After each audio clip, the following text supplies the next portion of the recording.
Hey everybody, it's Jim here, and today in for repair, we're going to be focusing on buying guitars that have already had modifications done, and in the case of this one, not done professionally. Some telltale signs that you can tell that there's going to be some things you need to address, how to address them, and how to avoid making these mistakes if you're somebody that's new to modifying guitars. But let's get this guitar onto the workbench and I'll show you what I'm talking about. All right, so this is a 2019 S2 Custom 24 that is not entirely as it was from the factory. The pickups are a big giveaway to that. This is a set of Duncan 59 and JBs. I've already done a few things with this guitar. I've already loosened the strings, as you can see here. This screw right here was kind of really loose. I was able to push it up and down, so I replaced it and got it all tight. Pickup is good to go with that. This guitar does have a little bit of a cigarette smell lingering on it, but most of it was in the gig bag, and since this guitar was sitting out of the gig bag, it really doesn't have that kind of stench to it from the place that sent it to me. Now, if I go to the back, one thing I found interesting, he did use the stock S2 electronics when he did do the pickup swap, but he only has the bridge pickup able to be coil split, which I think is actually kind of cool, because one of my favorite tones that I found when I was using the 2408 versions of this guitar was having the neck pickup full humbucker, the bridge split in the middle position, being able to have that without any other kind of switches or knobs being able to be pulled up will make my life a little bit easier because it's what I prefer. So we're going to take the strings off. I'm going to measure the thickness of the 1st and the 12th fret. We're going to get this cleaned up and yeah, ready to go. 0.86 at the 1st.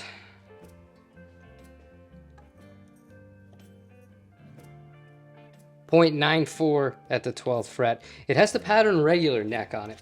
The newer versions of this guitar ship with the pattern thin, which is fine. It's not that big of a deal. But my McCarty has a pattern regular, and it's really, really what I prefer with these guitars. So, I like to use my gloves when I'm using all these chemicals nowadays. It makes it a little bit easier after the fact when I'm done getting cleaned up. Hit it with some lemon oil. The frets on this are actually in really good shape. This guitar, I played it a little bit just to make sure that the electronics worked, as well as to check how the setup was on it, and it's really not bad at all. We're gonna have to adjust a thing or two here or there because I am changing string gauge. This had just a standard set of 10s on it. I like the hybrid slinkies that have the smaller gauge on the G, the B, and the E string. So I'm gonna let that soak in for a minute, and also we got this off. Let's polish some frets.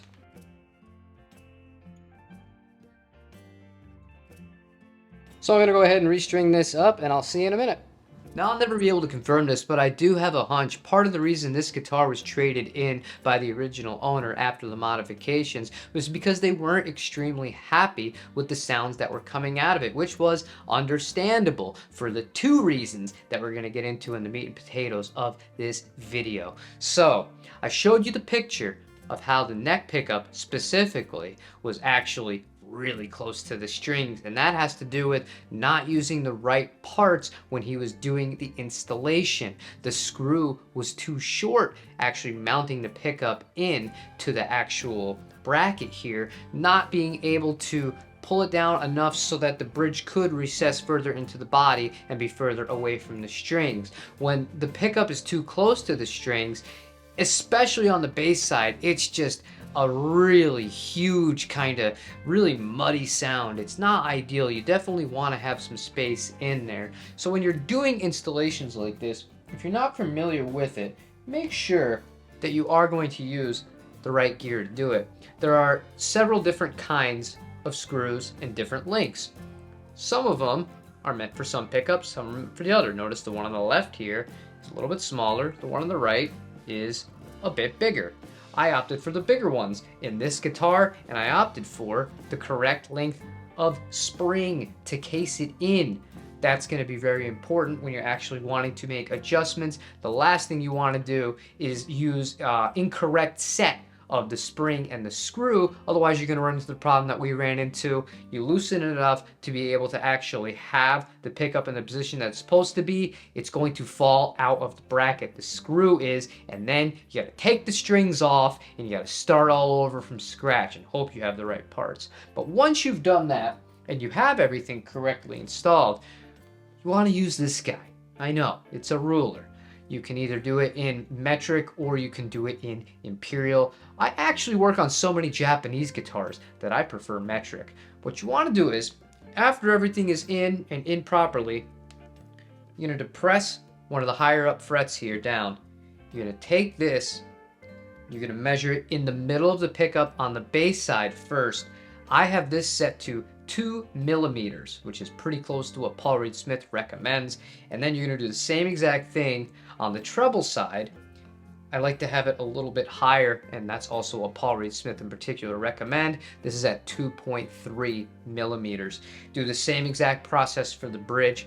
I swear, a lot of times people will jump to, this pickup sounds bad. This is something that needs to be replaced. I gotta get this out of here.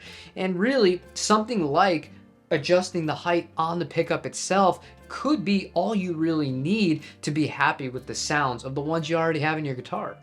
And the second problem with this guitar was the kind of lingering cigarette smell. It's not really good, but fortunately for this guitar, I have to say, I think the majority of the badness is inside of the case itself, and due to the fact that this guitar was likely outside of the case on a display, and then it was shipped to me in the case, I got that initial kind of smell to it. But after a little bit of cleaning and, just letting it sit out in this room, it's done a pretty decent job. So one things that you can do for the case itself, you can clean it out. There's all sorts of different methods and ways of doing that. I find that fresh air does a whole world of good. Just leave it set outside all day. Then you can take some laundry sheets, put them in the case, and if the guitar is a really bad instance of spending a lot of its time in a case that did have that cigarette smell, leave it in there with it as well. That can do you a lot of good as far as mitigating that.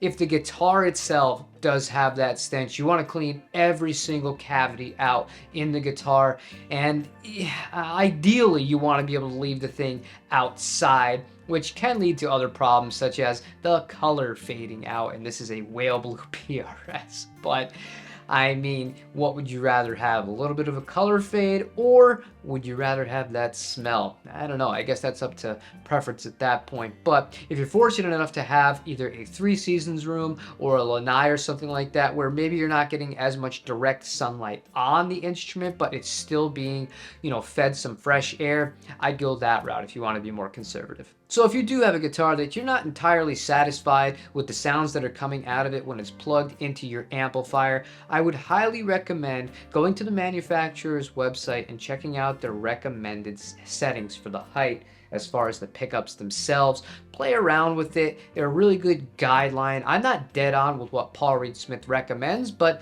it's a good place to start, and then you can fine tune from there based on, what your preferences are and what kind of music you would like to play with that instrument.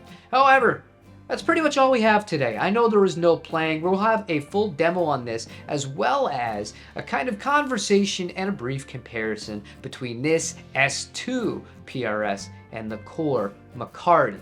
I know, different kinds of instruments, but more of the pricing thing and the, do you really need to spend that extra $3,000 in some cases? I don't know.